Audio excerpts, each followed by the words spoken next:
এবং প্রধান অতিথি মহারাজের নিকট যে কথা শ্রবণ করলাম, এরপর আমি যে কিছু বলবো এটা আমার ধৃষ্টতা না। তারা যথার্থ তত্ত্বদর্শী এবং শাস্ত্র তত্ত্ব সিদ্ধান্তের নিপুণ। আজকের যে বিষয়বস্তু কৃষ্ণ ভক্তি লাভের উপায়, সেই সম্পর্কে শ্রীমদ্ ভাগবতের যে সমস্ত প্রমাণ দিয়ে আমাদের প্রধান অতিথি মহোদয় বললেন, আমি সেই দিক থেকে আমি নিজেকে খুব লজ্জিত হই। কেননা বাস্তবিক যে সাধুর যে আচরণ, যদিও আমার নামটা গুরু বৈষ্ণব সাধু রেখেছেন, কিন্তু সাধু সে তো আচার আচরণে আমি প্রতিষ্ঠিত হতে পারি নাই। তাই আমি সেই গুরুবর্গের তথা সাধু গুরু বৈষ্ণবগণের আনুগত্যে তাদের কাছে কিছু কথা শ্রবণ করব।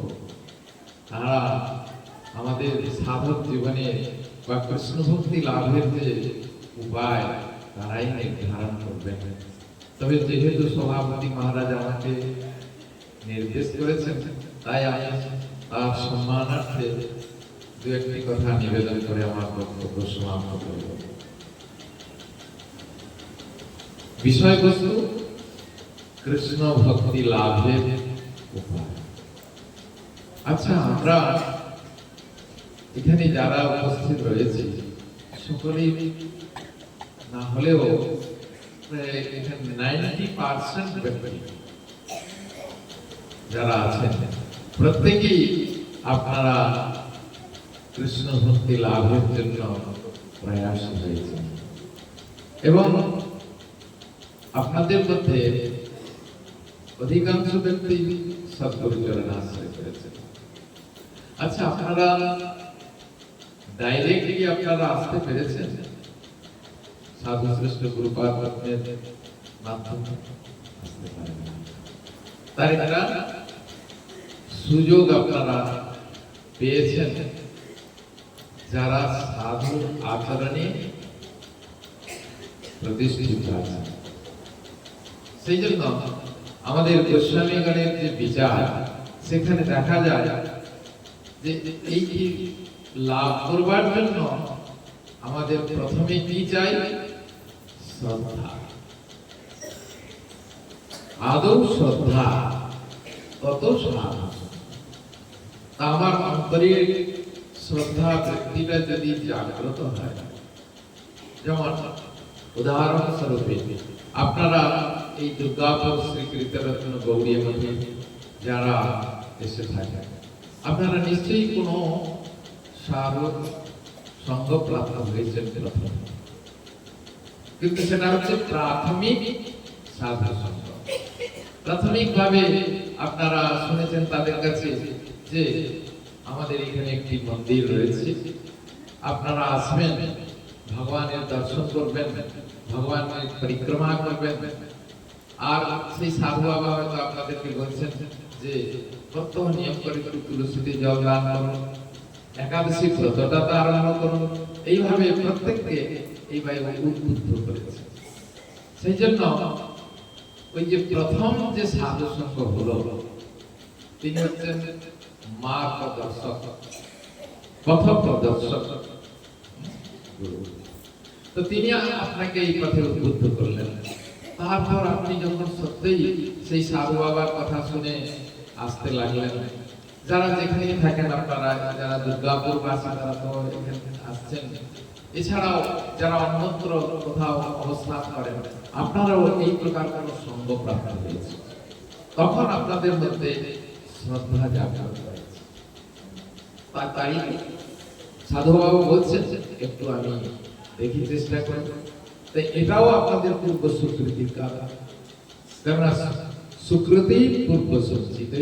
পূর্ব জন্মের আপনার কিছু যদি সাধনা না থাকে বা কিছু আপনি সৎসঙ্গ যদি প্রাপ্ত না হয়ে থাকে, তাহলে এই পথে প্রতি হতে পারেন না। তাহলে প্রথম যে শ্রদ্ধাটা, সেটা আমাদের দৃঢ় শ্রদ্ধা। সেটা হচ্ছে প্রাথমিক শ্রদ্ধা। সেই শ্রদ্ধা অনুসারে তখন আপনার মনের মধ্যে জাগ্রত হলো, সত্যিই তো আমার মনুষ্য জীবনে একটি প্রধান কর্তব্য শ্রী হরি ভজন করা, তাহলে আমি কি করে সেই ভজন পথে অগ্রসর হব? এবং সেই পথ প্রদর্শক আচার্য বা গুরু আমাকে সম্মান করতে হবে। আপনার মধ্যে এই প্রকার ভগবানই আপনাকে অন্তর্যামী রূপে, চৈত্য গুরু রূপে প্রেরণা দান করছেন।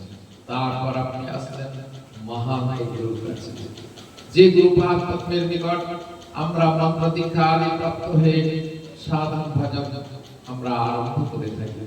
সেজন্য তাহলে কৃষ্ণ ভক্তির জন্মমূল সাধু সঙ্গ, তো সেই সাধু শ্রেষ্ঠ শ্রী গুরুপাদ পদ্ম, যিনি সর্বদা ভগবানের সেবাতে তিনি নিযুক্ত এবং তিনি সর্বক্ষণ, আমরা সেই দুর্বাষ্টকের মধ্যে দেখি না, সদারত যিনি বিগ্রহ সেবনে সিংহারাদি আর মন্দির মার্জনে করেন নিযুক্ত অনুগত জনে বন্দী সেই গুরু চরণ কমল।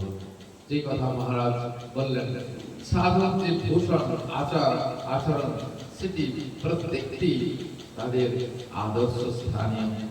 তাই শ্রী গুরুপাদ পদ্মের আশ্রয় গ্রহণ করে আমরা সাধন ভজন পথে অগ্রসর হই। তাই জন্য বললেন, আদৌ শ্রদ্ধা তত সাধু সঙ্গ অথ ভজন ক্রিয়া। তখন আমি ভজনটা কি, তখন আমি জানতে পারি কিসের জন্য, ভজধাতু সেবায়াম। যদি কোনো সাধক বলেন, আচ্ছা গুরুদেব তো আমাকে মন্ত্র দান করেছেন, নাম দান করেছেন, এই সংখ্যাপূর্বক নাম করতে হবে, এটা করলেই তো হবে, আমি এটা শুধু করব তাহলে আমার সিদ্ধি হবে, বলছেন না। সেবল মুখে কি জিহাদু স্বয়ং এব স্ফুরত তদ অত শ্রীকৃষ্ণ নামাদি ন ভবেৎ রাজ্য ইন্দ্রিয়ৈ। সেবল মুখে কি জিহাদু স্বয়ং এব স্ফুরত তদ। সেবল মুখ বৃত্তি বিশিষ্ট হতে হবে। গুরুদেব তিনি কি বললেন, সদাচার নিষ্ঠ হয়ে তুমি এই সেবাতে নিযুক্ত হও।